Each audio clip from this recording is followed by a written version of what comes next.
Rebonjour tout le monde, bienvenue à nouveau sur la chaîne Fabelec. Je ne vous ai pas quitté très longtemps, mais c'est vrai que je tenais quand même au sujet des orages d'apporter un peu plus de détails par rapport aux explications que je vous ai données, parce que c'est vrai que le sujet est fort intéressant, et d'ailleurs merci d'ailleurs à cette personne de m'avoir posé la question sur les orages.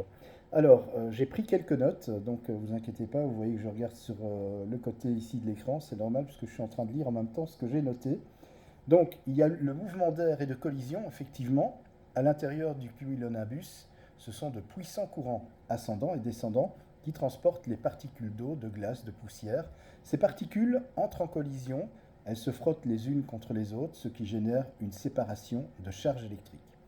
Ensuite, il y a la formation de charges.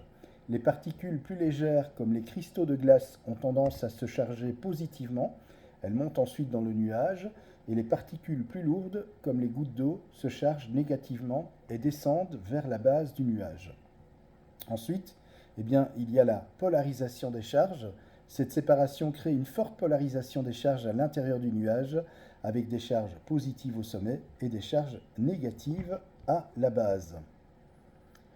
Ensuite, c'est la décharge électrique. Lorsque la différence de potentiel entre ces charges devient suffisamment grande, l'air entre les charges devient ionisé, donc en fait l'air devient conducteur, permettant une décharge électrique et la formation de la foudre et de l'éclair. Donc pour résumer, en gros, les cumulonimbus se comportent comme une grosse pile électrique, effectivement, grâce à des particules d'eau et de glace à l'intérieur du nuage qui génèrent une séparation de charges électriques, créant ainsi un champ électrique intense qui peut effectivement se décharger sous forme d'éclair. Voilà pour ces petites précisions. Voilà, sur ce, je ne le dis plus, je vous souhaite une excellente soirée. Merci encore pour toutes vos questions. Merci aussi pour vos messages qui sont absolument adorables. Merci de l'intérêt que vous portez à la chaîne Fabelec. N'hésitez pas, si ce n'est déjà fait, à vous abonner, ça ne vous coûte rien. Et ainsi, vous pourrez faire partie de cette grande communauté déjà, 13 700 abonnés. C'est pas rien et ça me fait super plaisir.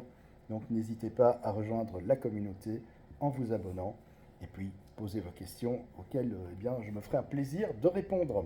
Sur ce, je vous embrasse. On se retrouve très très vite pour une nouvelle vidéo en électricité sur la chaîne Fabelec.